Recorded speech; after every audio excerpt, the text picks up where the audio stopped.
নাম বলবেন আপনার? নদী। নদী। নদী হচ্ছে আপনার নাম। বর্তমানে বয়স কত? 22 বছর শেষ, 23 বছর পা রাখছি। 23 বছর। আপনি কি করেন পেশায়? আমি পেশায় এখন ফ্রি বাসায়। আচ্ছা, এই অনুষ্ঠানে আপনি এসেছেন, আপনি সিক্রেটস অনুষ্ঠানটা সম্পর্কে জানেন এবং এই অনুষ্ঠানে মানুষ নিজের ভুলগুলো, অপরাধগুলো এখানে কনফেস করে, স্বীকার করে এবং আপনি সেটা করতে যাচ্ছেন পুরো অনুষ্ঠান জুড়েই। কিন্তু তার আগে আমাকে একটু বলেন যে কেন আসলেন? কারণ আমার জন্য কয়েকটা জীবনই নষ্ট হয়েছে, কষ্ট পাইছে। আমার মনে হলো অনুষ্ঠানটা শোনার কারণে আমি যদি এই অনুষ্ঠানের যে আমার কথাটি বলি, আমার মতো ভুল জানি কেউ না করে, আমার মতো কেউ জানি আর কেউকে কষ্ট না দেয়। ওকে, আমরা শুরু করতে পারি, একেবারে ব্যাকগ্রাউন্ড থেকে শুরু করব। ঠিক আছে, আপনি এই অনুষ্ঠানের খোঁজ পেলেন কিভাবে, এটা আগে বলেন। আমি 3 বছর যাবত আপনার অনুষ্ঠানটা শুনছি, কিন্তু এখন মনে হলো আমি নিজেই তো একটা অপরাধী। আমি কার অপরাধীর গল্প শুনি, আমি নিজেও যা বলি তাহলে অনেক মানুষ সতর্ক হয়ে যাবে। কিবরিয়া ভাই, আমার একটা প্রশ্ন ছিল, আপনি কেন ওই চ্যানেল থেকে না বলে চলে আসছেন? আচ্ছা, আপনি প্রশ্নটা অনুষ্ঠান শুরু হওয়ার আগে বারবার আমাকে জিজ্ঞেস করছিলেন। আমি বলেছিলাম যে আপনি আমাকে অনুষ্ঠানেই করেন, তাতে করে এটা অনেকেরই বিষয়টা জানা হয়ে যাবে। প্রথম কথা হচ্ছে যে এটা না বলা না, এটা আমি যখন একটা রেডিও থেকে অন্য কোনো রেডিওতে যাচ্ছি, তখন আমি যদি বলি যে আজকের পর থেকে আমাকে শুনতে পাবেন ঢাকা এফএমে, ওই রেডিওতে বসে, এটা খুবই নন প্রফেশনাল শোনা যায় এবং এটা ওই রেডিও পারমিটও করে না, তাই না? সুতরাং না বলে না আসলে। তবে হ্যাঁ, আমার হয়তো আরও একটু বলা উচিত ছিল যে আমি খুব শীঘ্রই অন্য একটা রেডিওতে জয়েন করতে যাচ্ছি, সেখানে আমাকে আপনারা শুনতে পাবেন। কিন্তু আমি সেটা বললেও যে সেখান থেকে সেটা প্রচার করা হবে এমন তো কোনো গ্যারান্টি ছিল না। হ্যাঁ, এবং আমি জানি যে এরকম অনেক মানুষই, আমি এখন পথে ঘাটে, হাটে মাঠে ঘাটে আমার সঙ্গে দেখা হয়ে যায় যে ভাই আপনি রেডিও ছেড়ে দিলেন কেন? ওকে এই প্রশ্ন করে অনেকেই। আমি তো ভাই রেডিও ছেড়ে দেইনি। আমি যেদিন থেকে আমার পূর্বের স্টেশন ত্যাগ করেছি, এই ঢাকা এফএমে জয়েন করেছি, সেদিন তার পরের সপ্তাহ থেকেই আমি রবিবার এবং বুধবার দুটো অনুষ্ঠান নিয়ে আপনাদের সঙ্গে আছি এবং এই অনুষ্ঠানের কন্টেন্টগুলো সেম, প্রেজেন্টেশনের ধরনটা একটু আলাদা এবং তারপরেও আমি দেখেছি যে অনেক মানুষই এখন পর্যন্ত জানে না যে আমি ঢাকা এফএমে কাজ করছি। হয়তো ধীরে ধীরে জেনে যাবে আর কি। হ্যাঁ কিবরিয়া ভাই, কারণ আপনি যেদিন বলছেন আজকে অনুষ্ঠানে লাস্টে দিয়ে আমার কিছু কথা শুনতে পারবেন, সেদিন মানে কি কিবরিয়া ভাই কি বলতে চায় এতদিন যাবত, সেজন্য অপেক্ষাতে করছি। অপেক্ষাতে করার পরে দেখি সে আর চ্যানেলে থাকবে না। সে কোথায় যাবে, কি কারণে যাবে, কারণটা কি একটু তো জানাবে না, ফেসবুকে তো জানাবে। এর জন্য জানেন আমি অনেক কান্না করছি সেদিন রাত, আমার ঘুমেই হয়নি। কারণ আপনাকে আমি কখনো দেখিনি, আজকে আমার জীবনে প্রথম দেখা। তারপর আপনি কণ্ঠ শুনে আর আপনার ব্যবহার আচার এতটা ভালো, সেটা থ্যাংক ইউ। আমার সামনে বসে প্রশংসা করছেন, আমার কিছুটা বিব্রত লাগছে। Thank you very much. আপনাদের এই ভালোবাসা নিঃসন্দেহে সেটা আমার জন্য অনেক বড় পাওয়া, সৃষ্টিকর্তার কৃপা। আমরা মূল জায়গাটা থেকে শুরু করতে চাই। বুঝতে পেরেছি অনেকেই কষ্ট পেয়েছেন, কিন্তু ধীরে ধীরে খুঁজে পাবে আমাকে, আমি এটা বিশ্বাস করি। কারণ বাংলাদেশের লার্জেস্ট নেটওয়ার্ক হচ্ছে ঢাকা এফএম এর। সো টুডে অর টুমোরো সবাই এটা জানবে, খুঁজে পাবে। ওকে, নদী, একেবারে ব্যাকগ্রাউন্ড যেটা বোঝাচ্ছি যে আপনি যে আজকে যে জায়গাটায় এসে উপনীত হয়েছেন এবং আপনি বুঝতে পারছেন যে আপনার যে ভুলগুলো, অপরাধগুলো, সেই ভুল আর অপরাধের পেছনে তো একটা শক্তিশালী কারণ আছে। সেই ছোটবেলা থেকেই আমি শুরু করতে চাই যে কিভাবে আপনি ধীরে ধীরে এই জায়গাটায় এসছেন। আমার মা হেরা 3 ভাই, আমরা 3 বোন 2 ভাই। তখন আমার বড় বোন হলো, তারপরে আমি হলাম, তারপরে আমার আরেকটা বোন হলো। এই কারণে আমার আম্মু আমার ছোট খালাম্মার কাছে আমাকে দিয়ে দিল। দিয়ে দেওয়ার কারণে তখন আমার খালাম্মার শুধু নতুন বিয়ে হয়েছে, আমি শুনছি বড় হয়ে, তখন তার কোনো ছেলে মেয়ে ছিল না, তার হাজবেন্ড দেশের বাইরে থাকতো। এই জন্য আমার ছোট খালাম্মা আমাকে নিয়ে নিল। নিয়ে নেওয়ার পরে তারপরে আমার মা আমার কোনো খরচপাতি দিত না, আমার বাবাও দিত না, আমার খালাম্মা চাইতো না, বলতো আমার হাজবেন্ড বাইরে থাকে, তুই থাক, আমারই তো মেয়ে, বোনের মেয়ে, আমার মেয়ে। বয়স যখন 5 বছর, তখন আমার খালাম্মার ঘরে আমার একটা বোন হলো। বোন হওয়ার পরে তারপরে আমাকে স্কুলে ভর্তি করে দিল। আমি স্কুলে যাওয়ার সময় আমার বোনকে দিয়ে আসি, আবার নিয়ে আসি।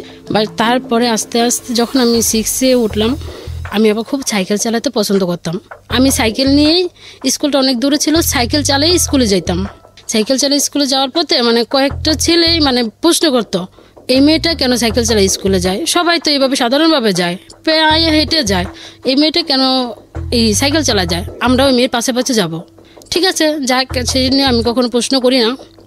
তারপরে একদিন একটা ছেলে বলল, নদী তুমি কেন সাইকেল চালায় স্কুলে যাও? এটা কোন ক্লাসের? আমি তখন 6-এ ভর্তি হয়েছি। 6-এ ভর্তি হয়েছেন? বললাম কি, দেখো আমাদের বাসা থেকে অনেকটা লেট হয়ে যায়, আমার বোনকে স্কুলে পৌঁছায় দিয়ে আমার স্কুল যাইতে হয়, আমার পায়ে হেঁটে যাওয়ার এত সময় নাই, এর জন্য আমি নিজে সাইকেল চালাইয়া যাই। তারপরে বললো ঠিক আছে যাও। এইভাবে তো ছেলেরা খারাপ ভাবে, গ্রামে একটু গ্রাম সাইডে, এটা শহর হলে চলতো, আমি প্রতিদিন সাইকেল চালাই, ওখানটা যাই, ছেলেটার প্রতিদিন দোকানে বসে থাকে, শুধু আমাকে ফলো করে। আমি আবার স্কুল ছুটি হওয়ার টাইমে বসে থাকে, যাওয়ার সময় বসে থাকে। একদিন আমি মেলাতে, বাড়ির পাশে মেলা হয়, বিরাট বড় মেলা, সেই মেলাতে গেলাম। মেলাতে যাওয়ার পরে সে আমার জন্য একটা গোলাপ নিয়ে দাঁড়ায় আছে, বলে নদী এটা তোমার জন্য। আমি কেন, এটা আমার জন্য। আমি এই গোলাপ দিয়ে কী করবো? গোলাপ তোমার চুলে পরবা, মেয়েদের চুলেই তো গোলাপ খুব সুন্দর লাগে। আমার আচ্ছা ঠিক আছে। পরে তারপরে আসলাম, তারপরে এইভাবে 6 জীবনটা পার হয়ে গেল। ছেলেটা এইভাবে শুধু তাকাই থাকলো। তারপরে 7 উঠলাম, উঠার পরে আর তার সাথে দেখা হয় না, সে কোথায় জানি চলে যায়। তারপর আমি এটে উঠলাম, এটে উঠার 2 মাস পরে বিয়ে দিয়ে দিবে, আমাকে আর পড়াশোনা করাবে না, আমি অনেক দুষ্টু, সাইকেল চালাই, স্কুলে যাই, মানে আমাকে আর বিয়ে দিয়ে দিবে। একটা ছেলে আমাদের এলাকায় মেয়ে দেখতে গেল, মেয়ে দেখার পরে সে মেয়ে বাসায় ছিল না, আমি স্কুল থেকে আসছি, সে আমাকে রানিং অবস্থা দেখে আসলো। দেখে আসার পরে বলো কি এই মেয়েটা কার? আমি তো মেয়ে দেখতে আসছি, এই মেয়েটাকে আমার ভালো লাগছে, আমি একটু তার ফ্যামিলির সাথে কথা বলতে পারি। তারপরে একজনকে প্রশ্ন করলে এই মেয়েটা বাড়ি দেখাই দিল, ওই যে মুখ বাড়ি যান তৈরি পাওয়া যাবেন। তারপর যাওয়ার পর আমি তো তখন বাসায় ছিলাম না, আমার ক্লাসে পড়েন তখন? আমি তখন 8 পড়ি। হ্যাঁ। তারপরে আমার আব্বু মার সাথে কথা বলো, বলে আচ্ছা মেয়ে তো বড় হয়েছে, বিয়ে দিবই, তাহলে তোমার বাবা মাকে নিয়ে এসো। তারপরে ছেলের বাবা ছিল না, মা ছিল, তারা খুব ছোট ফ্যামিলি ছিল, 1 ভাই 1 বোন ছিল, আর বোনের শুধু একটা মেয়ে ছিল। তারপরে তারা আসলো, আসার পরে এক দেখায় আন্টি পড়ায় রেখা গেল, বিয়ে হোক আর না হোক আন্টিটা পড়ে থাক। তারপরে আমাদের ফ্যামিলিতে গেল, যাওয়ার পরে কিনো রকম, মানে তখন আমার বাবা মার চিন্তা ছিল কি আমার মেয়েকে বিয়ে দিয়ে দেবো, সে যেই রকমই হোক। আসলে কিন্তু তখন আমার বয়স রানিং 14 বছর চলতেছিল। তখন আমার হাজবেন্ডের বয়স প্রায় 40-এর কাছাকাছি হয়েছে, কিন্তু তার টাকা পয়সা ছিল, অনেক টাকা পয়সা ছিল, কিন্তু এর জন্য বিয়ে দিবে। ছেলে হোক না বয়স্ক হোক, বয়স, তা তো টাকা আছে, বাড়ি আছে, গাড়ি আছে, মান সম্মান আছে, দিয়ে বিয়ে। মেয়ে তো অবশ্যই হ্যাপি থাকবে, সুখে থাকবে। তারপরে আমি তো ছেলেকে যে একদিন দেখছিলাম, তারপরে মানে পরে শান্তি পরে রেখে গেলো, তারপরে একদম সরাসরি বিয়ে। তারপরে বিয়ে ভালোই হয়েছে, মানে দুমদাম করে বিয়ে হয়েছে। বিয়ে হওয়ার পরে আমাকে যখন বাসা নিয়ে আসলো, তখন আমি দেখি, তারপর এখন নিজে চোখের সামনে দাঁড়ায় দেখি কি, যখন বাসর রাত্রে এটা কার সাথে বিয়ে দিছে, সে তো আমার মনে হয় আমার বাবার বয়সের সেম। সে আমাকে এই ছেলের সাথে কেন বিয়ে দিলে?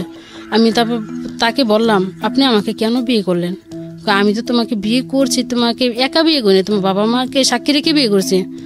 তাহলে বিয়ে করছি, তারপরে ঠিক আছে সংসার করতেছি। তখন স্বামী কি জিনিস আমি বুঝতাম না। মাঝে মাঝে শাশুড়ির সাথেও ঘুমাই থাকতাম, মানে এই রুমও ঘুমাই থাকতাম, ওই রুমও ঘুমাই থাকতাম, মানে কোনো ছিল না। তারপরে বললাম কি আমাকে এখন একটা ফোন কিনে দেবেন, আমি তো বাবা মার সাথে কথা বলতে হয়। কি বলবেন? ওকে এখন তোমার ফোন কিনে দরকার নেই, এখন তুমি ফোন দিয়ে কী করবে?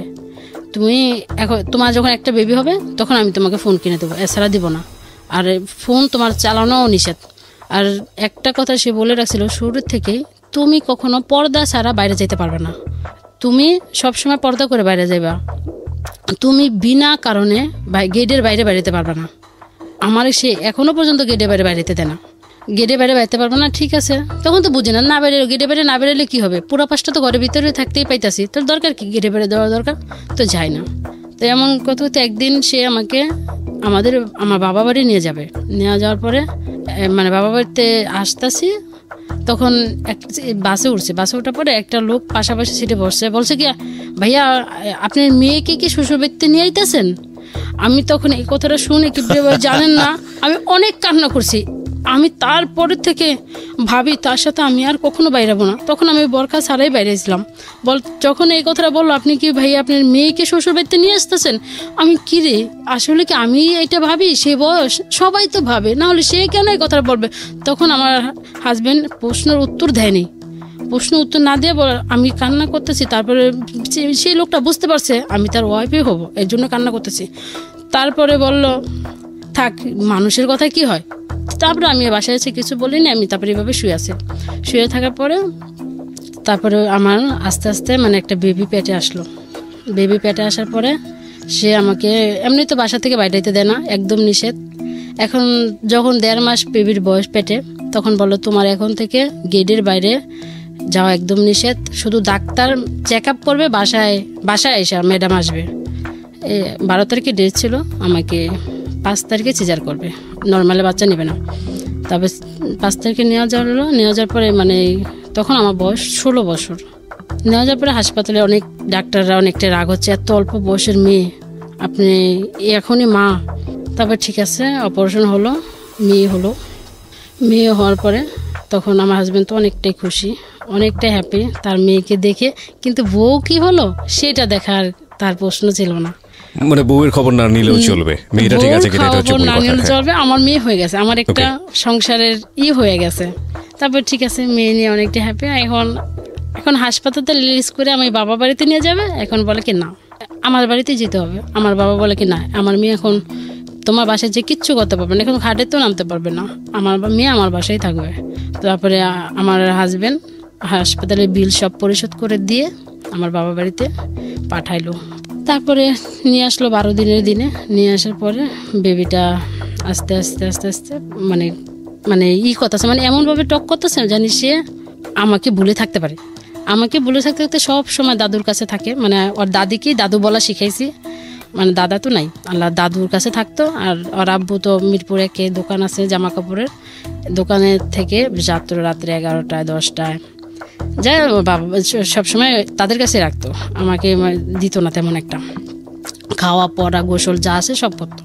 করার পরে তারপরে একদিন তার আস্তে আস্তে দেখি কি তার শরীরে পরিবর্তন আসতেছে, মানে সে স্বাভাবিকভাবে সুস্থ না, আমি দেখতেছি শুধু অসুস্থ হয়ে যাচ্ছে। মানে আপনার মেয়ের কথা বলছেন আপনি? না, আমার হাজবেন্ডের কথা বলছি। আচ্ছা। মানে সে সেখান থেকে কি অসুস্থ হয়ে যাচ্ছে, মানে যখন আমি স্বামী কি জিনিস বুঝতাম না, মানে সে তখন একটু আগ্রহ ছিল।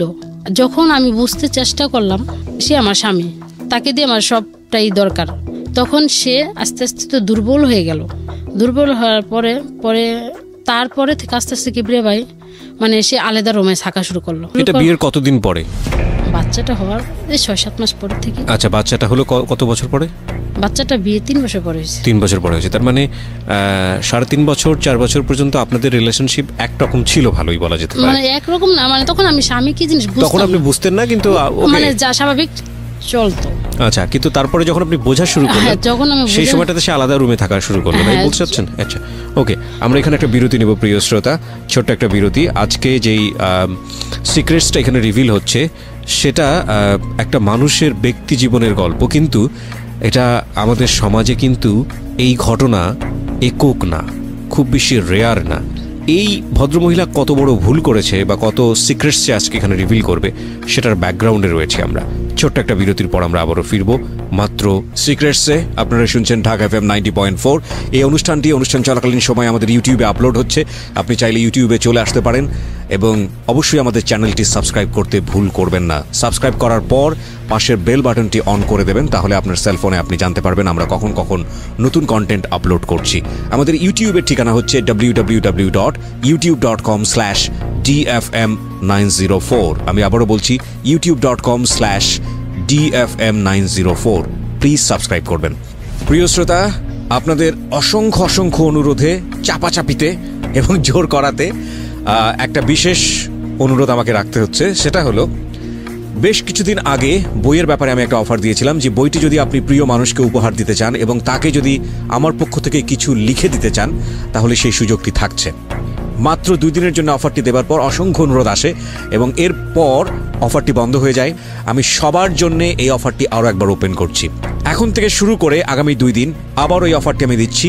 যদি আপনি এই বইটি কাউকে উপহার দিতে চান, যে বইটি বাজারে এসছে আমার, জীবন গল্প এবং সিক্রেটস, এবং তাকে যদি আপনি কিছু লিখে দিতে চান, তাহলে যেটা করতে হবে, আপনাকে ফোন দিতে হবে এই নাম্বারে। নাম্বারটি হচ্ছে 0963871771। আমি আবারও বলছি 09638771771। ফোন দেওয়ার পরে আপনি কল সেন্টার থেকে কিছু নির্দেশনা পাবেন, সেই নির্দেশনা অনুসারে আপনি কাজ করবেন এবং আমি অতি দ্রুত আপনার হাতে বইটি পৌঁছানোর ব্যবস্থা করব। এই অফারটি শুধুই এই নাম্বারে ফোন করে যারা বইটি অর্ডার করবেন তাদের জন্য প্রযোজ্য, অন্য কোথাও থেকে এই অফারটি প্রযোজ্য হচ্ছে না। শুধু এই নাম্বারটি থেকে যারা বইটি অর্ডার করবেন, অ্যাডভান্স অর্ডার, ঢাকা সহ সারা বাংলাদেশে। হ্যাঁ, নদী, আমরা যেখানটায় ছিলাম তারপর আমি মাঝে মাঝে বলি কি, আপনি কেন এই রুমে থাকেন? বলে আমার তো কাজ থাকে, ব্যবসা বাণিজ্য করি, ব্যস্ত থাকি, তোমার কাছে তো মানে এতটা বেশি বয়সে এত রাত পর্যন্ত রাত্রে জেলা কাজ করলে হিসাব টিসাব করলে তুমি তো বিরক্ত হবে। আমি কি সব সময় আপনি তো কাজ করে আমার রুমে যেতে পারেন, আমি ঘুমাইতাম, আমি ভাবতাম সে আসবে, আমি তারপরে মানে অপেক্ষা থাকতে থাকতে ঘুমাই পড়তাম। এখন দেখি কি রাত পাড়ে সকাল হয়ে গেছে, এখনও সে আসেনি, ওই রুমেই শুয়ে পড়ছে। তারপরে শুয়ে থাকার পরে তারপরে একদিন আমি নিজের থেকে ওই রুমে গেলাম। ওই রুমে যাওয়ার পরে আমি বলছি আমি এখন আপনার কাছে কিছু চাই। এখন তুমি কি চাও? আমি আপনার স্ত্রী হয়ে যা যেতে পারি তাই চাই। কয় সরি আমি এখন দিতে পারবো না। দিতে পারবেন না কারণটা কি? আমি এখন সন্দেহ ঢুকলো, সে কেন এমনটা করে, কেন একটা স্বাভাবিক ছেলে তো এমনটা করবে না। আমার বিবি হয়েছে দেখে আমার কাছে আসে না, না কি কারণটা কি আমি এখন জানবো। আরও মানুষও তো বিবি হয়, তার হাজবেন্ড কি তাকে রেখে চলে যায়? তারপরে এখন দেখি মানে সে এখন বাসাও আসে লেট করে, মানে ভাবে আমি এখন যদি তাড়াতাড়ি বাসায় যাই সে তো অবশ্যই আমাকে এই প্রশ্নটা করবে, আমার কাছে আসতে যাবে, এই জন্য সে লেট করে বাসায় ফিরত। হ্যাঁ মানে আগে আসতে 9টা 10টা অথবা 10:30। এখন দেখি 12টা 1টা এমন আছে 2টোও বেজে যায়। বাসা আসার প্রশ্ন করলে বলে এই বন্ধুদের সাথে ছিল, এটা ছিল ওইটা ছিল। তাহলে দেখি এখন সে আমাকে কিন্তু সময় দিচ্ছে না। এমন সময় একটা বিয়ের প্রোগ্রাম পড়লো, নাচ করতে পারি বিয়ের অনুষ্ঠানে, মানে আর কেউকে দাওয়াত না করলো, মানে বিশেষ করে আমাকে দাওয়াত করবে, মানে আপনি কি নাচানাচি করবেন। ওদিন বিয়েতে তো গেছি, মানে বাচ্চা তখন এই 9-10 মাস হবে। মানে আমার শাশুড়ি বাবা ভালো ছিল, বলতে আচ্ছা ঠিক আছে তুমি যাও, বাচ্চা তো পিটার খায়, আমি দেখে রাখছি আমি দেখে রাখছি যাও। মানে আমরা মানে একটা বিয়ে হলে সবকিছু আলাদা করে কিনে নিই, যে ধরেন আজকে এই বিয়েতে জামদানি পরবো, মানে সবাই এক কোয়ালিটি জামদানি, মানে ওই রকম সবাই। আমার শাশুড়ি আবার টাকা দিল, বল আচ্ছা ঠিক আছে নিয়ে আসো। নিয়ে আসলাম। তারপরে আমরা পার্লারে সেজে প্রোগ্রামে যাওয়ার পরে সেরকম পরে আমার হাজবেন্ড কিন্তু যায়নি। তারপরে তো গায়ে হলুদ গেল, তারপর তো বরযাত্রী, মানে হিন্দুদের বিয়ে তো রাত্রে হয়, তাহলে আমাদের এখানে 11টা থেকে 12 সাবার পোড়াবাড়ি বিয়ে। তারপরে আমাদের মিরপুর থেকে যেতে তো বেশি সময় লাগে না, 12টার দিকে গেল, 3টা লগ্নে বিয়ে, তো 1টা বাজে যায় পৌঁছাই যাবো। তারপরে আমার হাজবেন্ড বরযাত্রীতেও যাবে না, কিন্তু আমাকে যেতে হবে, কিন্তু আমারও এনজয় করতে ভালো লাগে, আমিও যাই থাকি, সবসময় তো মন মোটা হয়ে থাকি, চলে যাই মজা করি। তারপরে যখন আমি সাভারে গেলাম পোড়াবাড়ি যেতে, আমি এখানে থামিয়ে আপনাকে একটা প্রশ্ন করতে চাই। ইন দ্য মিন টাইম আপনি আপনার, যেহেতু এটা একটা বেসিক নিড মানুষের জীবনে, আপনি আপনার হাজবেন্ডকে কোনো ভালো ডাক্তার দেখিয়েছেন, বা সে নিজে কোনো ডাক্তার দেখিয়েছে, বা আপনি তাকে বলেছেন যে তোমার যে শারীরিক সমস্যা আছে সেটা নিয়ে তোমার ডাক্তার কাছে যাওয়া উচিত? আমি ডাক্তার দেখাইছি ওই সময়টাতে বিয়ে বাড়ির ঘটনার আগে দেখাইছি। আচ্ছা, দেখানোর পরে ডাক্তার বলছে সব কিছুরই একটা শেষ আছে, মানে আপনার হাজবেন্ড বিয়ে করছে লেট করে ঠিক আছে, কিন্তু আগে বাইরে সময় কাটাইছে, এই কারণে এই জিনিসটা হয়ে গেছে। বাইরে সময় কাটিয়েছে মানে হচ্ছে মানে বাইরে অন্য মেয়েদের সঙ্গে তার সম্পর্ক ছিল। ওকে, যেটা বুঝতে পারছি যে ডাক্তার যেটা বললো যে এটা আসলে ট্রিটমেন্টে গেলেও এটা কিওর হওয়ার মতো ব্যাপার নেই, না ঠিক হবে না। ওকে ঠিক আছে, বলুন। তারপরে যে বিয়েতে গেলাম, তারপরে তখন আমার একটা পার্সোনাল সিম ছিল, মাত্র 2-3 দিন আগে। যে হঠাৎ একদিন মানে ওই রাত্রেই চিটাগাং থেকে একটা ফোন আসলো রং নাম্বারে। তারপরে আমি খেয়াল করতে পারলাম না 1 আসলো না 2 আসলো। তারপর বললাম কি আপনি মানে কোন টাইপ ফোন দিয়েছে? বললো কি 22-এ ফোন দিয়েছি। আমি কি এই নাম্বারটা আপনি কোথায় পেলেন? বললো কি মন থেকে নিয়েছি। মন থেকে নিয়েছেন কেন? নিলাম মন থেকে মানে ওই ছেলেটা মন থেকে নাম্বারটা নিজের থেকে, মনটাকে মানে ছেলের মন থেকে, ও আচ্ছা নিজের মন থেকে অজান্তেই টিপে বের করেছে। হ্যাঁ, ইচ্ছা করে নাম্বারটা বানায় আমার ফোনে কল আসছে। যদি কোনো ছেলে হয় আমি বন্ধু করব, আর যদি কোনো মেয়ে হয় আমি প্রেম করব। ওই কি রিয়া স্বাভাবিক কথা কেন বলেন? তারপরে বিয়ে হলো। বিয়েতে মানে ছেলেটা তখন অনেক ফোন দিচ্ছিল, মানে আমিও কথা বলছিলাম। তারপরে আমি ভাবি থাকি একটু ফান করি, মজা করি, একটা বিয়েতে আসছি এমনি তো মজা, আরও মজা করি। তারপরে ওই বিয়েতে মানে বিয়ে হতেছে, তারপরে মাঝে যখন ভিডিও আসে তখন ফোনটা আমি রেখে দিই, মানে রাইনা থেকে রেখে দিই। তারপর বিয়ে হলো। বিয়ে হওয়ার পরে তখন ভিডিও ক্যাসেট বাইরে এসে তখন দেখে আমার অনেক নাচ, সবার নাচের তো আমার নাচের বেশি। তখন আমার হাজব্যান্ডকে মানে তারা আবার কিছু নাচ ভিডিও করে রাখছিল ফোনে, ওইটি ফেসবুকে ছাড়ছে। আমার হাজব্যান্ডের সাথে ফ্রেন্ডশিপ তো চলে আসছে। তারপর বলে দেখো তুমি বিয়েতে যে এমন করে নাচো, তোমার তো পর্দা ছাড়া বাইরে যাওয়া নিষেধ। আপনি নিষেধ করছেন ঠিক আছে, এতে বাড়ি ঘরে বিয়ে যেতেই হবে, আর তো আমার বাবার বাড়ি এলাকা না, আপনার এলাকায়। তারপরে বললে ঠিক আছে আর কখনো কোনো বিয়ের প্রোগ্রামে যেতে পারবে না। আমি বললাম এখন আমি আপনার কথা আমি আর রাখতে পারবো না, আপনি আমাকে কোনো দিক দিয়ে হ্যাপি করতে পারতেছেন না, আপনি কেন কি দিতে তোমাকে হ্যাপি করতে পারতেছি না, টাকা পয়সা যা লাগে সবই তো দিতেছি, আমাকে দিলে কি হবে, আমি তো নিজে অসুস্থভাবে বসবাস করতেছি। তখন মাথায় বুদ্ধি আসলো এইভাবে একা জীবনের থেকে কারোর সাথে বন্ধুত্ব করে জীবন কাটানো ভালো হবে। আমার সময়টা তো কাটবে, আমার মনটা তো ভালো থাকবে। একা একা জীবন মনে হয় চলবে না। কিন্তু এই যে কথাটা আপনি বললেন, এখানে আমার কিছু জিনিস জানার আছে। একটা যেটা হচ্ছে যে আপনার হাজব্যান্ডের একটা বড় সমস্যা ছিল, সেটা ঠিক আছে, কিন্তু এছাড়া বাকি যে দায়িত্বগুলো পালন করা উচিত, আপনাকে একটু সময় দেয়া কিংবা অন্যান্য কাজে সহযোগিতা করা, আপনাকে প্রায়োরিটি দেওয়া বিভিন্ন কাজে, এগুলো সে করতো ঠিক মতো? জি না, এগুলো সে করতো না। না, মানে সকালে 8টার দিকে দোকানে যেত, দুপুর সকালেও বাইরে খাইতো, দুপুরেও বাইরে খেতো, শুধু রাত্রে মাঝে মাঝে রাত্রে বাসায় খেতো, না 3 বেলায় সে বাইরে খেতো। তার মানে আপনার সঙ্গে দেখা শুধু রাতের সময়টুকু, তাও হতো না কারণ সে অন্য রুমে থাকতো। হ্যাঁ, স্বপ্নের মতো। কত সময় যদি স্বপ্নের মতো জাগনা পেতাম তাহলে দেখতে হতো, না তো হতো না। আমি আবার মানে অপেক্ষা করতে করতে। মেয়েটা কোথায় থাকতো? আপনার কাছেই থাকতো? না, মেয়েটা তার দাদুর কাছে থাকতো। তার মানে আপনার সারাদিন একা কিভাবে কাটতো? শুধু একা একা থাকতাম, কাজের মেয়ে এসে কাজ করে যেত। ব্যাকগ্রাউন্ডটা ভালো করে শুনবেন। স্টোরিগুলোকে যারা এন্টারটেইনমেন্টের জায়গা থেকে নিচ্ছেন তাদের জন্য আমাদের সরি বলা ছাড়া আসলে কিছু বলার নেই, কারণ এই গল্পটা শুনছেন হয়তো মজার জায়গাটা থেকে অনেকেই। আপনার জীবনেও এমন ঘটনা ঘটতে পারে, সাবধান হন। এবং সবসময় একটা কথা বলি, যে ভয়াবহ বিষয়গুলো এই সিক্রেটস অনুষ্ঠানে উঠে আসে, সেগুলো শুধু সেই সব মানুষদের জন্য না, যাতে করে আপনার জীবনে না ঘটে, সেই জন্যে। সুতরাং আমাদের অনুষ্ঠানের নদীকে আঙ্গুল তুলবেন না, আপনি আঙ্গুলটা আপনি আপনার দিকে ঘোরান, যাতে করে আপনার জীবনটা নদীর মতো না হয়, প্লিজ। সো এই স্টোরিগুলোকে কেউ এন্টারটেইনমেন্টের জায়গা থেকে নেবেন না। এই জন্য আমাদের সিক্রেটসের ট্যাগলাইনটা হচ্ছে সামথিং বিয়ন্ড এন্টারটেইনমেন্ট। এন্টারটেইনমেন্টের বাইরের কোনো কিছু, এন্টারটেইনমেন্টের চেয়ে বেশি কোনো কিছু, যেটা আসলে শুধু এন্টারটেইনমেন্ট বললে কম বলা হয়। বলুন, তারপরে কি হলো? মানে বিয়ে থেকে আসার পরে মানে সেদিন তো সারা রাত জাগনা ছিলাম, তারপর বাসায় এসে সকালবেলা ঘুম। এবং আপনি মেন্টালি একটা প্রিপারেশন নিয়ে ফেলেছেন যে আপনি কারোর সাথে ফ্রেন্ডশিপ করবেন। হ্যাঁ, কারোর সাথে ফ্রেন্ডশিপ করবো, একটা বন্ধুত্ব করি, সে তো ঢাকার বাইরে, শুধু নেক্সট টাইম শুধু কথা, এছাড়া কিছুই না। তারপরে ভাবলাম ঠিক আছে বন্ধুত্ব করি। তারপর আমি আবার কিবিরে ভাই সব কিছু লিখে রাখি। আমার একটা মানে আমি যখন বুঝি তখন থেকে আমার একটা অভ্যাস, যা হবে সবকিছু লিখে রাখি।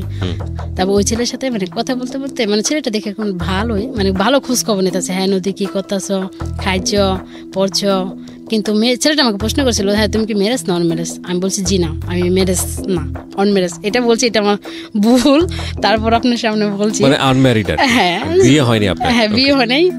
তবে শেষ মানে এমন কথা, অনেক মজা করে কথা বললাম, মজা করে মানে 10 দিন কথা বলার পরে 11 দিনের দিনে রাত্রে। আপনার নিশ্চয়ই খুব ভালো লাগছিল? হ্যাঁ, অনেক ভালো লাগছিল। 10 দিনের পর 11 দিনে সে রাত্রে ফোন দেয়, বলতেছে নদী আমি তো এখন চিটাগাং থেকে ঢাকা। আপনি রাতেও কথা বলতে পারতেন কারণ আপনার হাজবেন্ড আপনার রুমে থাকতো না? পাশে থাকতো না তো। পরে বলতেছে কি নদী আমি তো এখন ঢাকা আসতেছি। আমি কেন তুমি ঢাকা আসতেছো কেন? কয় তোমার কণ্ঠ আমাকে পাগল করে দিছে, আমার তোমাকে দেখতেই হবে। আমি কই সত্যি না মিথ্যা? আমি ভাবছি তখন কি ভাই সত্যি মিথ্যা কথা। তারপরে সে ঠিকই মানে রাতেই 12টার দিকে ট্রেন থেকে নেমে আমাকে ফোন দিয়েছে, দেখো নদী আমি তো এখন ঢাকা আসছি, তুমি মেয়ে মানুষ, এত রাত্রে বাসা থেকে বেরোতে পারবে না, তুমি এক কাজ করো, কালকে সকালে আমার সাথে কমলাপুর স্টেশনে দেখা করো। আমিও তো আমার লাইফের প্রথম আজকে ঢাকা আসছি, আমি কিছুটাই চিনি না, আর গাবতলে যাবো কি করে। সেদিন কি করে ভাই জানেন না, এত বৃষ্টি বলার বাইরে। আর আমি কমলাপুর স্টেশনে আমার লাইফেও কখনো আসিনি, তাও একটা ভয়ঙ্কর ব্যাপার। তো আমার হাজবেন্ড তো বাসায় না, দোকানে। তখন আমার শাশুড়ি মাকে বললাম কি মা। ছেলেটার নাম কি ছিল? রাকিব। রাকিব, ওকে। কিন্তু আমি সবসময় আমার ছদ্মনামই দিতাম, কখনো আসল নাম দিতাম না। নদী নামই বলতেন? হ্যাঁ, এখনো পর্যন্ত নদী নামই আছে। আচ্ছা ঠিক আছে, বলেন। আল্লাহ বলতো কি আচ্ছা নদী তাহলে আমাকে কি দেখো, মানে সকাল হয়ে গেছে, পরে ফোন দিতেছে, আমি তখন বৃষ্টিতে ভিজতেছি। পরে কি দেখো 10টা বেজে গেছে, তুমি আমার ফোন রিসিভ করো না কেন? আমাকে কেন তোমার ফোন আমি কেন রিসিভ করবো? আমি তো আসছি, তোমাকে মনে নেই? আমাকে সরি একটু মনে নেই। তুমি কি করছো? আমি বৃষ্টিতে ভিজতেছি। তোমার তো ঠান্ডা লাগবে। আমাকে ঠান্ডা লাগবে না। তারপর বলি কি তুমি কতক্ষণ আসছো? আমি বলি কি আমি তো যা তো কখনো যাই নাই, তাও তো 1.5 ঘন্টা 2 ঘন্টা রাখতে পারে, জামও পড়তে পারে। তা বলে কি আচ্ছা তুমি তাড়াতাড়ি আসো, আমার আবার বিকেলে যাইতে হবে, এখন তো অলরেডি 10টা বেজে গেছে, এবং তুমি আস্তে আস্তে 1:30 2টা বাজতে পারে, বিকেলে ট্রেনে আমার যাইতে হবে। তারপর আচ্ছা ঠিক আছে ওয়েট করো, আমি তাহলে আসছি। সে আমাকে কিন্তু দেখেনি। দেখার পরে তারপরে গেলাম, যাওয়ার পরে বলতেছে কি তুমি কিসে করে আসতেছো? আমি বলছি আমি তো সিএনজি করে আসতেছি। সে কয় কি আচ্ছা বলো তুমি অ্যাড্রেসটা দাও, তোমার পরনে কি, মানে আমি বলছি আমি তাও কিছু দেবো না, দেখি তুমি আমাকে চিনতে পারো কিনা। তারপর আচ্ছা ঠিক আছে অ্যাড্রেস দিতে হবে না, তুমি আসতেছো, এটা তো শিওর? আমাকে হ্যাঁ এটা শিওর। তারপরে বলে তারপর আমি যখন সিএনজিতে নাইমে ভাড়া দিচ্ছি তখন আমাকে সে ফোনটা বলে তোমার মাথায় কি লালন না? আমাকে কি হ্যাঁ, এটাই নদী? আমাকে হ্যাঁ। পরে গেলাম, আর একটা ফ্রেন্ডকে নিয়ে আসছিল, এই কথা বললাম, কথা বলে মানে হোটেলে খাইলাম, বিলটা আমিই দিলাম, ওদেরকে দিতে দিলাম, কারণ এত দূর থেকে আসতে চিটাগাং থেকে। সম্পর্কটা কি ছিল আপনার? এই মানে সম্পর্ক তার সাথে যে বললাম না, শুধু প্রেমের অভিনয়। মানে অভিনয় তো আমরা বুঝতে পারছি, কিন্তু তখন পর্যন্ত ও কি জানতো যে আপনি ওকে লাভ করেন, ভালোবাসেন? হ্যাঁ, সে তখন ভাবতো কি, বলে কি নদী এখন তো আমি তোমাকে দেখছি, তুমি তো আমাকে দেখছো, তোমাকে এখন আমার অপছন্দ। আমি তো ভাবি মনে মনে, আপনি তখনও কথা দেননি না নাকি? আমি ঠিক বুঝতে পারছি না, মানে ছেলেটা কি জানতো যে আমি তাকে ভালোবেসি, তাকে বিয়ে করব, এটা ছেলেটা জানতো? হ্যাঁ, এর জন্য সে ঢাকাতে আর আসছে। আপনার জায়গা থেকে বিষয়টা ছিল টাইম পাস? হ্যাঁ, আমার জায়গা থেকে বিষয়টা ছিল টাইম পাস, কারণ আমার হাজবেন্ড আমাকে সময় দেয় না। এক্স্যাক্টলি। আপনি ছেলেটার নাম কি বলছিলেন? রাকিব। রাকিব। তারপরে বলো কি, দেখো নদী তুমি তো আমাকে এখন দেখছো, এখন কি আমাকে অপছন্দ হয়? আমি বললাম কি না, পছন্দ তো হয়। তোমার কি আমার অপছন্দ হয়? কি না, তোমাকে তো মাথায় করে রাখবো যাতে আমি তোমাকে ভালোবাসি। তারপরে আমি বললাম কি চলো তোমাকে আমি এখনই নিয়ে যাবো। আমি না, এটা তো কিভাবেই সম্ভব না, আমি তো এখন বাসা থেকে কিছুটাই বলি নেই, তাহলে তোমাকে আমার বাবা মা অনেকটাই করবে, থানা পুলিশ করবে, তোমার অনেকটাই ঘাবড়ে যাবে। তারপর বলে কি তাহলে কি করবো? আমাকে যাই তোমার বাবা মাকে নিয়ে এসো। তারপর বলো কি সত্যি বলতেছো, তুমি তো পর হয়ে যাবে না? আমি বললাম কি না, আমি পর হব না, তুমি যাও। তারপর সে আমাকে আরেকটা সিএনজি করে উঠাইয়া দিল। আমি সরাসরি মিরপুরে চলে আসলাম। চলে আসার পরে ওই গেল, যাওয়ার পরে আমি পরের দিনকে ফোন দেওয়া, বলে কি তুমি ঠিক মতো পৌঁছাইছো? বলছে হ্যাঁ আমি ঠিক মতো পৌঁছাইছি, আমি বিকালবেলা আম্মুর সাথে কথা বলবো তোমার ব্যাপারে। আমি আচ্ছা ঠিক আছে বলো। আমার কাছে তাও মজা লাগতেছে, ওর আম্মুর সাথে সিরিয়াসভাবে আলাপ করবো, আমার কাছে মজা লাগতেছে। তারপর এখন দেখি ওর আম্মু বলে কি থাক বাবা, তুই তো চিটাগাঙ্গের ছেলে, আর মেয়ে তো ঢাকায় আমি আমাদের এখানে গ্রাম সাইড, ওই মেয়ে কিছুও করতে পারবে না। আমাকেও সে আবার এটি বলে, দেখো নদী তুমি দেখো আমাদের বাড়িতে গরু আছে, এটা আছে ওইটা আছে, মাটির ঘর, থাকতে পারবে? আমাকে তুমি যদি যেখানে রাখো সেখানেই থাকতে পারবো। অনেকটা মজা লাগতেছে। তারপরে দেখি সিরিয়াস, এখন বলতেছে তার মাকে নিয়ে শুক্রবার দিন ঢাকাতে মানে আমাদের বাড়িতে আসবে। তারপরে শুক্রবার দিন আসবে শিওর, বলে তোমার বাবা মাকে বলে রাখো আমি আসবো, তোমার বাবা মা যদি না দেয় আমি তোমাকে তুলে নিয়ে আসবো, তুমি তো রাজি? আমি বললাম হ্যাঁ আমি রাজি, তুমি এসো। তারপরে তুলে নিয়ে আসবো। তারপরে দেখি সিরিয়াস আসবে, সব কিছু গুছাই নিছে, ওর মা বাবা বড় ভাই আসবে। তখন রাকিব চলে আসবে? হ্যাঁ, রাকিব চলে আসবে আমাকে নেওয়ার জন্য অথবা যে কোনো একটা করার জন্য। আপনার বাড়িতে আসবে আর কি, মানে কি বলে এটাকে, বিয়ের দাওয়াত, কি বলে বিয়ের দাওয়াত, সম্বন্ধ নিয়ে আসবে, প্রস্তাব নিয়ে আসবে। হ্যাঁ।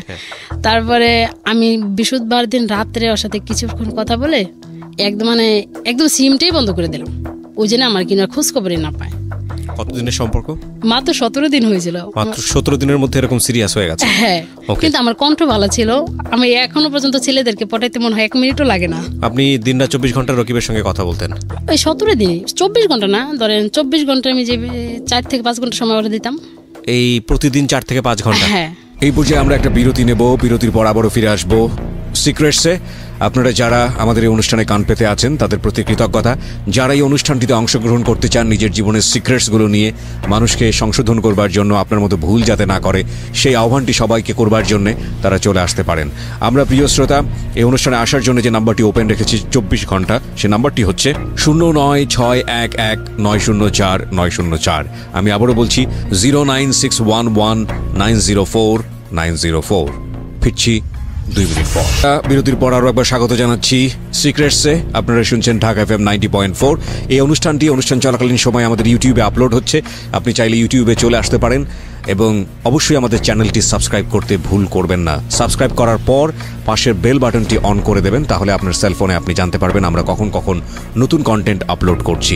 আমাদের ইউটিউবের ঠিকানা হচ্ছে www.youtube.com/DFM904। আমি আবারও বলছি youtube.com/DFM904।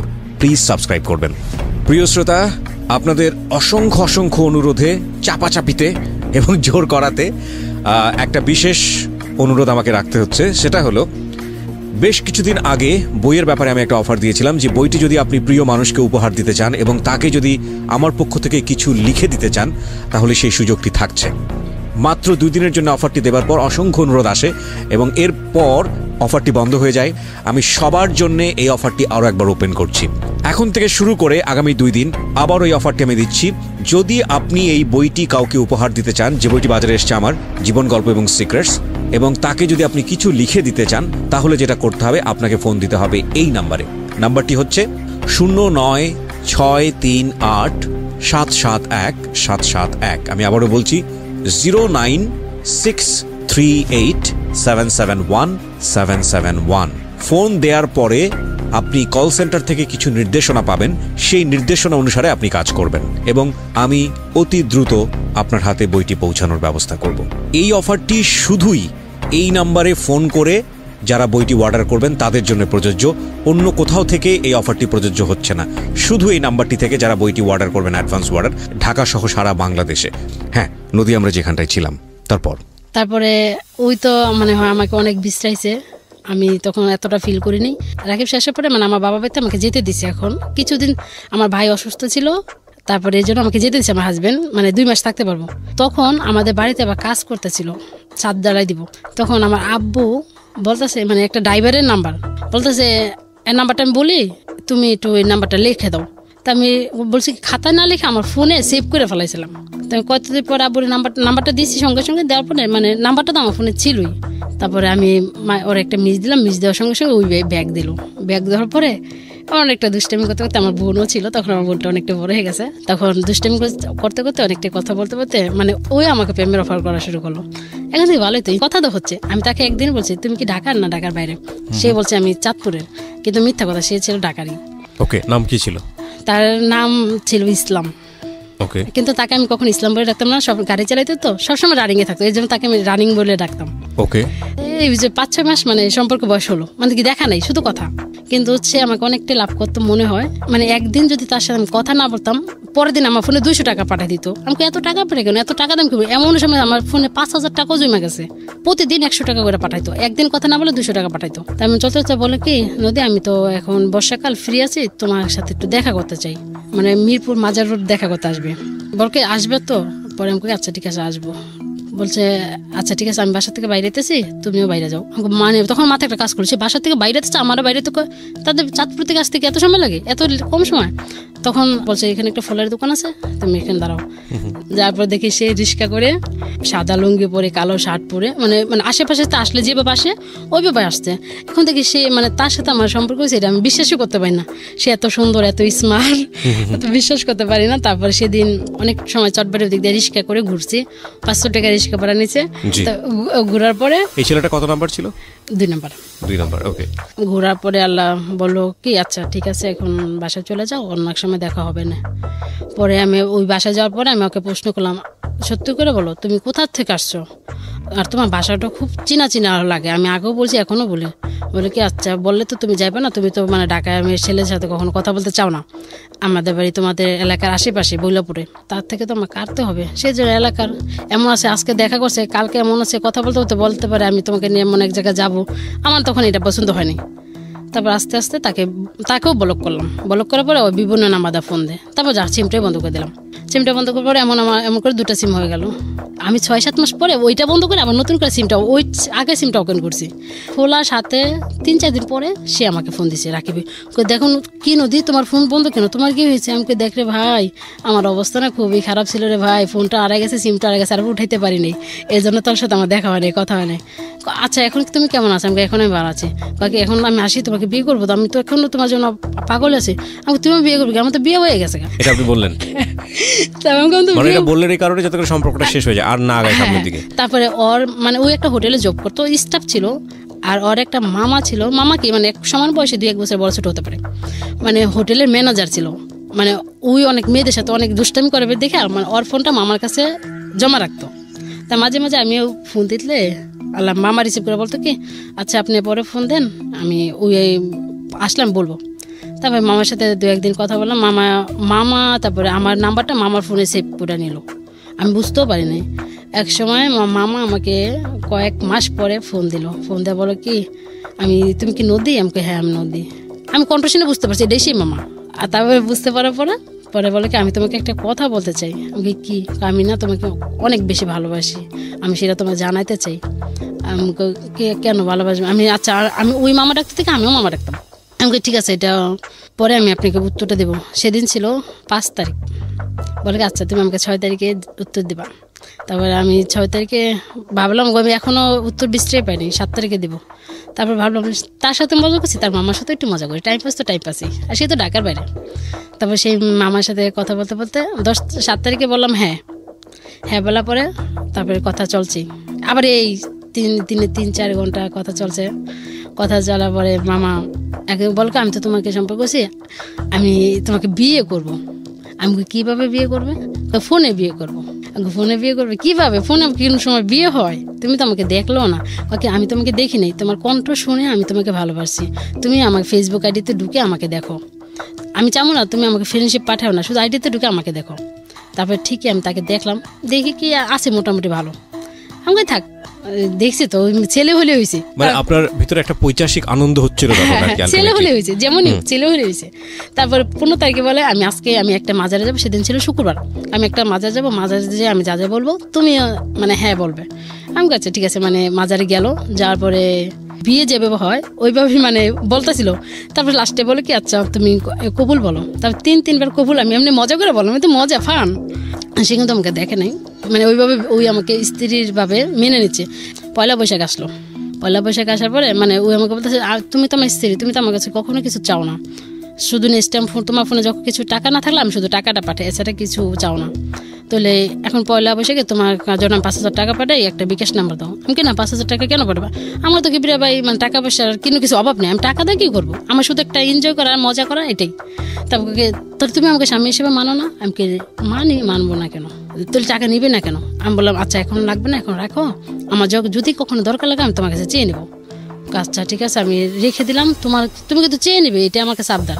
একসময় বুঝতে পারলো এত ওয়েটিংয়ে, ওর বাবা মা বুঝতে পারলো এত আমার ছেলের ফোন দোকান থেকে আসার পরে এত ওয়েটিংয়ে কেন থাকে। মানে ওর বাবা মা ওর জানার আমতেই একটা মেয়ে ঠিক করে রাখলো। ওর মার অসুস্থর কথা বলে ওকে বাসায় নিয়ে গেল।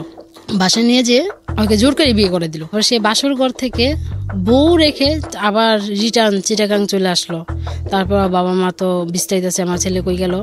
পরে ও যেদিন আসছে আইসে আমাকে ফোন দিছে, কি তুমি কোনো টেনশন করছো? আমি হ্যাঁ আমি তো অনেক টেনশন করছি। আমি তুমি কি ঠিক আছো? আমি তো ঠিক নাই। কেন? আমি কেন কি হয়েছে? কি জানো আমার জীবনে একটা দুর্ঘটনা ঘটছে। কি হয়েছে? আমার বাবা মা আমাকে বিয়ে করে দিছে। তাহলে কবে বিয়ে করলো? কাকে আমি আজকে বিয়ে করে মানে বউ রেখে আমি কালকে বিয়ে করে আজকে চলে আসি রাত্রে ট্রেনে। এটা কে বলতেছে? রাকিবের মামা। রাকিবের মামা বলছে? হ্যাঁ। আমাকে কেন চলে আসছে? একটা মেয়েকে বিয়ে করলে কেন চলে আসছে? রাকিবের সঙ্গে তো আপনার সম্পর্ক ছিল, পাশাপাশি ছিল, নাম্বার চেঞ্জ ছিল। রাকিব তো ব্লক করা অবস্থায়, এখন রাকিবের মামার সঙ্গে সম্পর্কটা আছে। ওকে। তারপরে আমাকে কেন চলে আসলে? তাহলে তুমি যাও, মানে তারপরে বাবা মাকে ফোন দেয়। তারপরে মেয়ে কি আর এইভাবে থাকবে এই বাড়িতে? তারপর মেয়ে বাবা বাড়িতে চলে গেছে। মানে এমন করে আবার ঈদ চলে আসছে, রোজার ঈদ চলে আসার পরে তারপর বলে কি দেখো কি বলো, আমি কি বাসায় যাবো? আমাকে বাসায় যাবে না কেন? যাও। কি আচ্ছা ঠিক আছে যাই। কিন্তু যাওয়ার পরও মেয়ের সাথে কিন্তু নাই। তারপর তখন একটা করে এলো, মানে ওর মেয়ের গার্জেন বললো কি বলছে বলে তুমি আমার মেয়েকে বিয়ে করছো, তাহলে এইভাবে রেখে চলে গেলে কেন? এইভাবে কি আমার মেয়ে থাকবে? আপনাদের মেয়েকে বিয়ে করার আগে কি আমাকে প্রশ্ন করছিলেন? যদি না থাকে নিয়ে যান। তারপরে তখন মেয়ের কাবিন ছিল 5 লাখ টাকা। তখন বলো কি সারাসারি করতে হলে 3 লাখ টাকা দিতে হবে। তবে সে বললো আমাকে 2 থেকে 3 মাসের সময় দেন, আমি 3 লাখ টাকা দিয়ে আমি ডিভোর্স পেপার পাঠিয়ে দেবো। আমি তখন ভাবি সে মেয়েটার জীবনটা কেন সে নষ্ট করবে? আমারটা তো টাইম পাস, আমি তো রিয়েল না। তখন আমি মনে মনে এই কথাটা ভাবতেছি আর মানে তার থেকে একটু মানে সরতেও চেষ্টা করতেছি, দেখি তার থেকে একটু সরতে পারি কিনা। বলে কি আমি এখন চিটাগাং থেকে কক্সবাজার ট্রান্সফার হয়ে যাব, আমি তোমাকে নিয়ে ওখানে নিয়ে থাকবো। মানে আবার না বলে কষ্ট পাবে, কারণ তাকে তো আমিও এখন একটু ভালোবাসতে শুরু করছি। তারপরে বলি আচ্ছা ঠিক আছে, যেটা ভালো পাবে সেটাই করো। তারপরে এই সময় আরেকটা ছেলে চিটাগাং থেকে এই একইভাবে শুধু রং নাম্বার আবারও ফোন আসছে। ফোন আসার পরে মানে আবার সে মেসেজ করছিল প্লিজ কল মি, মানে কলটা ব্যাক করতে বলছিল। তারপরের দিন আমি ব্যাক দিয়েছি, ব্যাক দেওয়ার পরে দিয়ে একটা ছেলে মানে চিটাগাং ভাষায় কথা বলো তো আমি বুঝতে পারি না, কি বলে না বলে কিছুই বুঝি না। তারপরে মানে কথা বলতে 1 সপ্তাহ মতো কথা বললাম। আমি এখন ভাবি কি থাক, ওকে তো আমার বলতে হবে, যে করেই হোক তাকে বলতে হবে। একদিন ছেলেটা অনেকটাই ভদ্র ছিল, সে মুরগির ব্যবসা করে। তারপরে সে 2টার দিকে মানে খাওয়া দিয়ে বাসা থেকে বাইরে আমাকে ফোন দিছে, মানে যাবে 4টার দিকে, মানে বাসা থেকে বাইরে আমাকে ফোন দিছে। ফোন দেওয়ার পরে কথা মানে বলতেছে। তারপর আমাকে আচ্ছা অনেক কথা তো শুনলাম, আমি আপনার সাথে একটা কথা বলতে চাই। কি কথা বলো? তারপরে বললাম আমি না আপনাকে ভালোবাসি। আপনি কি বলেন? হ্যাঁ বলেন অথবা না বলেন, যে কোনো একটা এখনই বলেন, তাহলে বলক মারবো। তারপরে বলে কি ঠিক আছে তুমি একটা কথা বলছো, আমি এটা এখন অ্যান্সার দিব না, দিব পরে। আমি কতক্ষণ পরে? দিব পরে, এইটাই। তারপরে তখন 2টার আরেকটা দিকে বলছি। তারপরে এমন করতে মানে কিছুক্ষণ পরে ফোন দেয়, কিন্তু আমাকে কি অ্যান্সার কি বলছি না এখন না পরে। তারপরে রাত 3টা বেজে গেল। তখন ছিল বুধবার, আপনার অনুষ্ঠান ছিল 1টা পর্যন্ত, আমার অবশ্যই জেগে থাকতে হবে।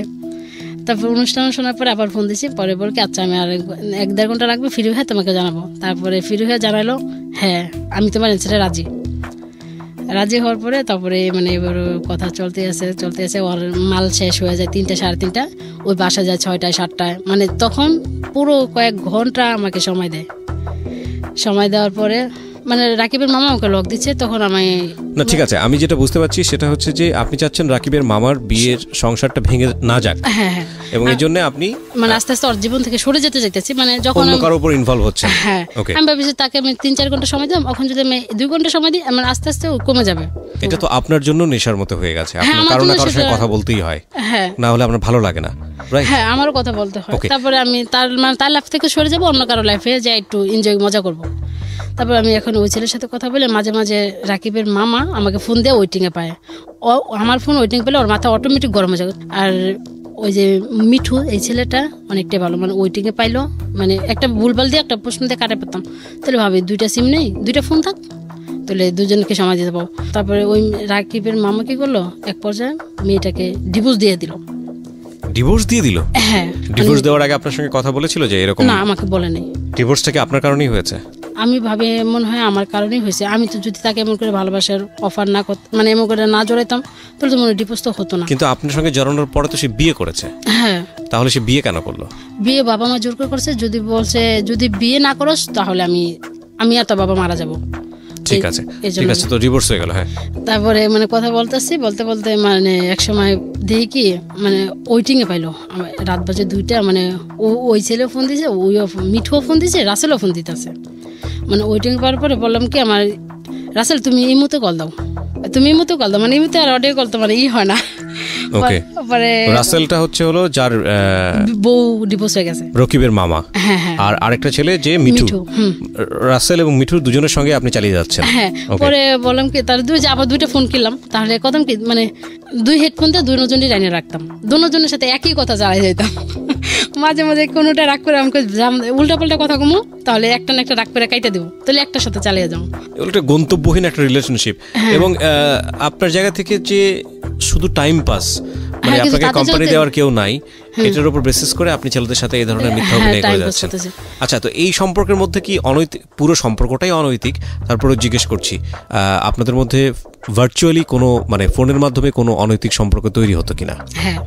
ওকে, ঠিক আছে, বলেন। তারপরে একদিন মিঠু বলতেছে, দেখো নদী, তুমি তো আমাকে কখনো তোমার ইমো নাম্বারটা দিলা না, তোমার হাতে তো অ্যান্ড্রয়েড সেট আছে, তোমার ফেসবুক আইডি আমি পাইছি। আমি কই তুমি দেখো রে ফেসবুক আইডি করতে পাইলাম, মনের টানে সব পাইতে পারি। কিন্তু আসলে সেটা ছিল মিথ্যা কথা, মানে আমার থেকে ফেসবুক আইডিটা নেওয়ার জন্য। তারপর আমি ফেসবুক আইডিটা দিলাম, ফেসবুকে ঢুকে বলো কি মাশাআল্লাহ তুমি তো একদম পাগল করা রূপ নিয়ে আমাকে পাগল করে দিয়েছো। তো কাকে ঠিক আছে তুমিও আমার আইডিতে। ওটা কি রিয়েল ছবি ছিল আইডিতে? হ্যাঁ, রিয়েল ছবি ছিল। ওকে, আমরা এই ফাঁকে প্রিয় শ্রোতা নদীর একটা ছবি আমরা আমাদের ফেসবুকে দেখাচ্ছি, স্টুডিও পিকচার যেটাকে বলে। আপনারা চাইলে ওনাকে দেখার জন্য আসতে পারেন। আমাদের ফেসবুকের ঠিকানা www.facebook.com/kibriya.rj। আমি আবারও বলছি www.facebook.com/kibriya.rj। পেজটি আরজে কিবরিয়া নামে আছে, প্লিজ লাইক দিয়ে দেবেন। ফেসবুকে আইডি দেখলো আপনার। হ্যাঁ, তারপরে মানে এমন করে কথা হচ্ছে। তারপর আমিও তার মানে আমি যেরকম ছেলে পছন্দ করতাম, মানে বলতাম তোমার কোন ধরনের ছেলে পছন্দ, তা বলতাম আমার মানে ছেলেদের মানে থাকবে সুন্দর, হ্যান্ডসাম, হালকা হালকা দাড়ি, মানে এরকম ছেলে। দেখি কি তার আইডিতে ঢুকে ঠিক আমি যেরকম পছন্দ করতাম ঠিক একই রকম কিবরিয়া ভাই। তারপরে বললাম কি তুমি তো একদম দেখার মতো ছেলে, পছন্দ হয়েছে? আমাকে হয়েছে তো। তারপর রাকিবের মামা মানে এমন করে তারপর এক সব পর্যায়ে বললো দেখো নদী আমি তোকে ডিভোর্স দিয়ে দিছি, তুমি কি বলো? তুমি আমাকে তো বললো না, কেন ডিভোর্স দিলে কেন? পরে তারপরে সেদিন 21 তারিখ ছিল, আমি বললাম কালকে 22 তারিখ, তুমি কালকে ফোনে একটু এমপি ঢুকে আমি তোমাকে একটু ভিডিও কলে দেখবো, মানে সেই দেখাই হবে শেষ দেখা। তো আচ্ছা দেখলাম, দেখার পরে বললাম কি তুমি আমাকে আর কখনো দেখতে পারবে না, আমি তোমার জীবন থেকে চলে যাবো সারা জীবনের জন্য। সে ওই মনে হচ্ছে আমি কিনো দুর্ঘটনা ঘটাবো, কিন্তু আমি কিছুটাই করবো না। তারপর সেদিন থেকে আর আমি সব জায়গাতে ব্লক করে দিলাম, যোগাযোগ নেই। তারপর সেই নতুন একটা আইডি খুলে আমাকে ফ্রেন্ডশিপ পাঠাইছিল, তারপর সেটা আমি অ্যানসার করছি, আমার ছবি টবি কিছু ছিল না। কিন্তু ওই মাঝে মাঝে করতো, মানে আমাকে নিয়ে অনেক কথা বলতো, নদী তুমি আমাকে কষ্ট দিও না, ফিরে আসো আমার জীবনে যেখানেই থাকো। আমি ঘটনাকে একদম সংক্ষিপ্ত করে ফেলতে চাই। আপনি এরকম কতগুলো ছেলের সঙ্গে জড়িয়েছেন এখন সব মিলিয়ে? এই 12-13 জন হবে। 12 থেকে 13 জন। এবং এদের ব্যক্তি জীবনে অনেক ধরনের ক্ষতি হয়েছে আপনার এই সম্পর্কের দ্বারা। আপনার কি ক্ষতি হয়েছে?